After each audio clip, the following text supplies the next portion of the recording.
Recently, a hearing for the House Select Subcommittee on the coronavirus went off the rails when Representative Jim Jordan started ranting about freedom.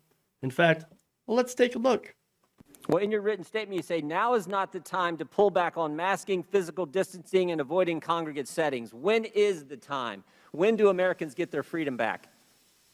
When we get the level of infection in this country low enough that it is not a really high threat. What is low enough? Give me a number. What, I mean, we had 15 days to slow the spread, turned into 1 year of lost liberty. What metrics, what measures, what has to happen before Americans get their freedoms back? My message, Congressman Jordan, is to get as many people vaccinated as quickly as we possibly can to get the level of infection in this country low that it is no longer a threat.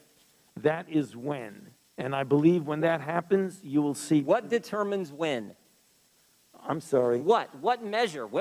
I mean, are we just going to continue this forever, or when do we get to the point? What measure? What standard? What objective outcome do we have to reach before Americans get their liberty and freedoms back? For a year now, Americans haven't been able to go to church. Even today, when they go to church, they're limited in the size of worshipers who can meet. Your right to assemble? Oh my goodness. We had a curfew last fall in Ohio. You had to be in your home at 10. In Pennsylvania, you had to be in your home. When you're in your home, you had to wear a mask. In Vermont, when you were in your home, you didn't have to wear a mask, Dr. Fauci, because you weren't allowed to have people over to your house. Yeah, Congressman Jordan. Your ability to petition your government for a year, American citizens haven't been able to come to their capital to petition their government, to talk to their representatives. All right, so that's the sum of what Jim Jordan was going off about. But, oh man, your freedom. You've lost all your freedom. You've lost all your freedom.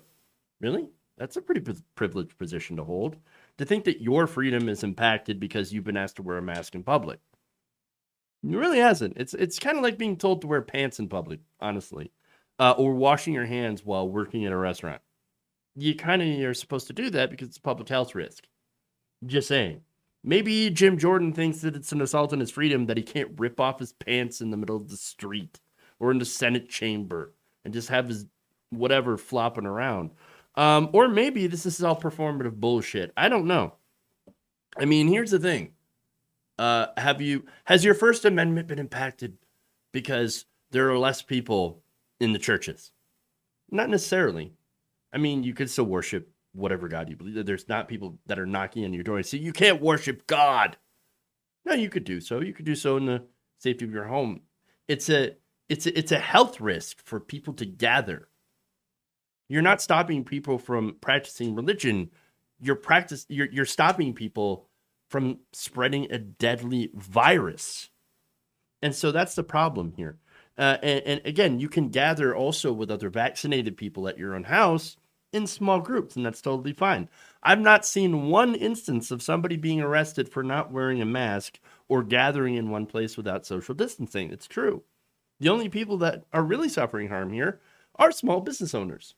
And let's be fair about that. It is. They are suffering through this. But the thing is, Republicans like Jim Jordan don't actually do anything to help small businesses. They'll talk a big game. And they'll talk, oh, small business, we support small business. But in reality, they allowed funding for relief through the Paycheck Protection Program to end up going to big corporations that don't need it, and even to small-time grifters that just use the money to buy cars and shit. So really, all this is just performative nonsense. And so as a result, Dr. Fauci, he's a medical expert here. He's not interested in what Jim Jordan is saying, and he's going to shoot back.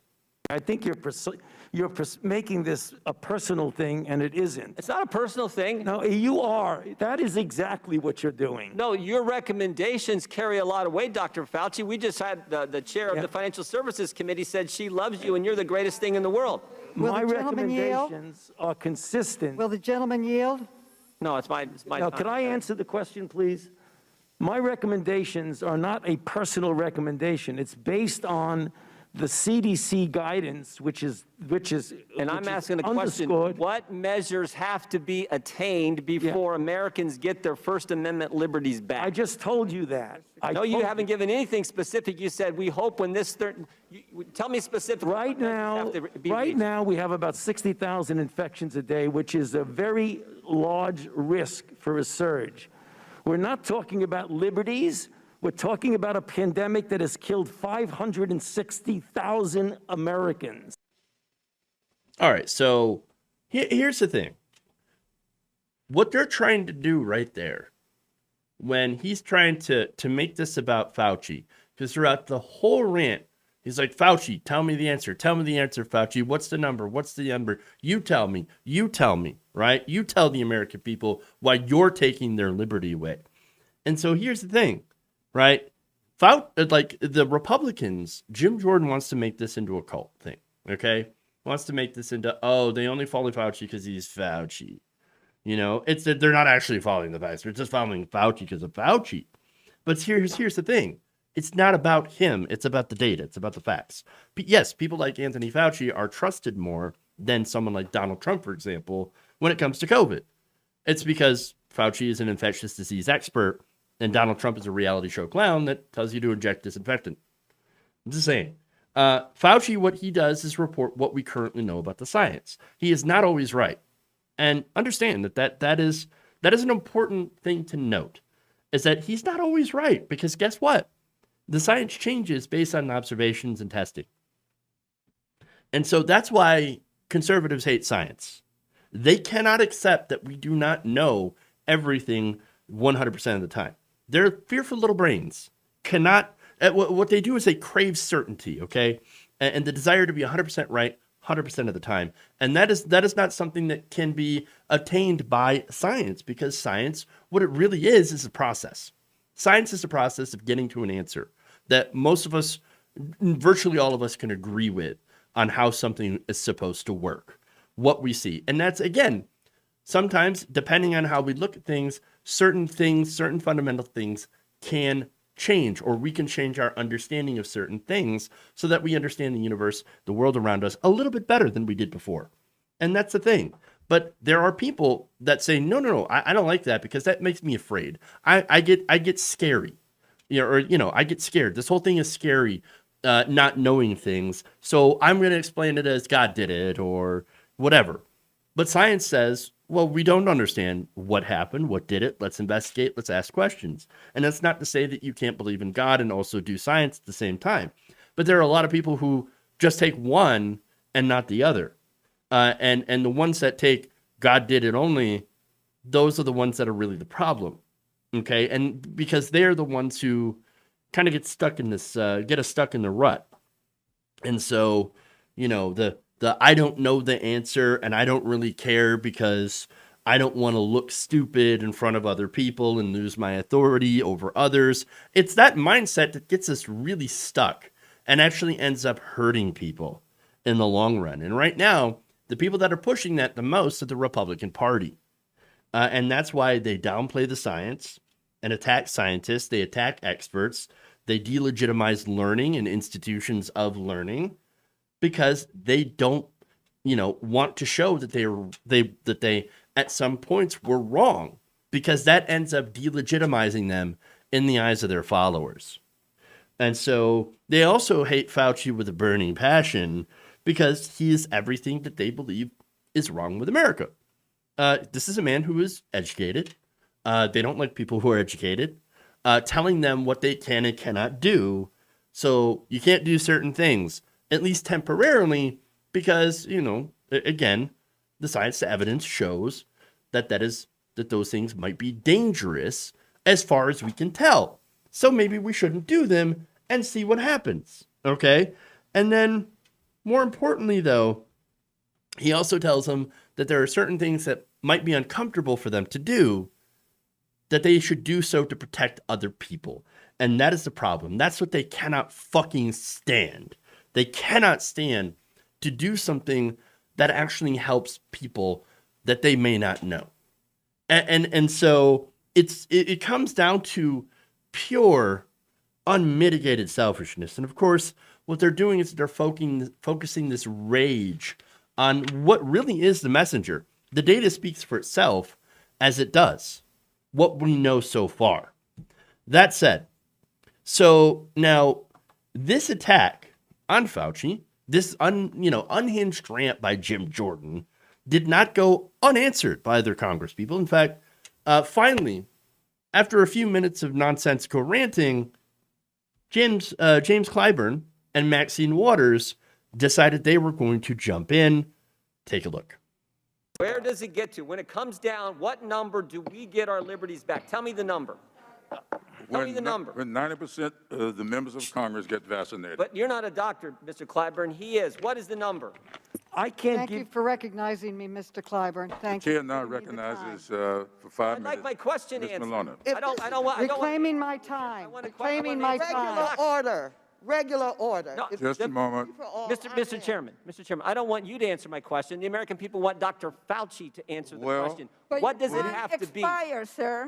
You need to respect the chair and shut your mouth. Shut your mouth.